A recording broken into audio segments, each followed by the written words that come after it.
বাহনা college সাহিত্য আৰু সংস্কৃতিৰ ফালৰ পৰা চহকী, কিন্তু মই কওঁ যে আজি প্ৰমাণ পাইছো যে সাহিত্য সংস্কৃতি আৰু প্ৰকৃতি এই সঁচাকৈ বৰ ধুনীয়া সেউজ মনৰ গৰাকী বাহনা কলেজৰ ছাত্ৰ ছাত্ৰী। এইকাৰণে কৈছো কিয়নো অসমৰ ইমূৰৰ পৰা সিমূৰলৈ ঘূৰি আহিছো, সকলোৱে খুব বেছি মৰম আৰু আদৰ দিছে, কিন্তু গছপুলিজোপা ইয়াতহে পালো। কিয় জানো মোৰ মনলৈ সঁচা কথা কৈছো, বিদ্যা শপত মই এনে মিছা কথা মোৰ দুখনমান কলেজৰ আগতে মনলৈ আহিছিলে, ইছাম গছপুলি যদি দিলেহেঁতেন কৰবাত। গামোচাও ভাল লাগে, আমাৰ অতি আদৰৰ আৰু আমাৰ চেনেহৰ গামোচাখন ঠাঁ খাই গৈছে একেবাৰে ডিগ্ৰী গাড়ী। গছ পুলি কেইটামান পোৱাহেঁতেন, এতিয়া লেটেকু পুলি পাইছো, লেটেকু পকি যেতিয়া খাম আইঅ বাহনালে মনত পৰি যাব একেবাৰে। তাতোতকৈ বেছি বাহনা মনত পৰিব লাগিব কেনেকৈ জানানে?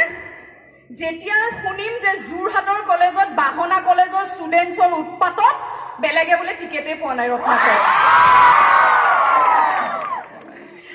একো কৰিব নিশিকিলো অভিনয়ৰ বাহিৰে।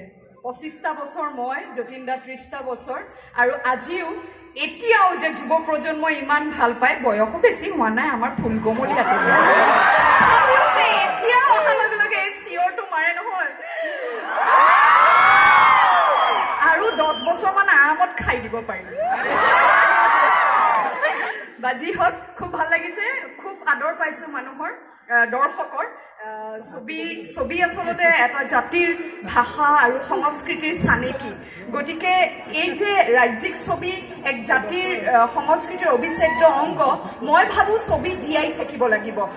এটা সময় এনেকুৱা আহিব লাগিব, আজি যেনেকে কাঞ্চনজংঘা আৰু বুলবুল কেন সিং একেলগে চলি আছে, এটা সময় আহিব লাগিব দক্ষিণ ভাৰতৰ দৰে অসমৰ ছবি গৃহত ৰাতিপুৱাৰ পৰা ৰাতিলৈকে কেৱল অসমীয়া চিনেমা চলি থাকিব লাগিব।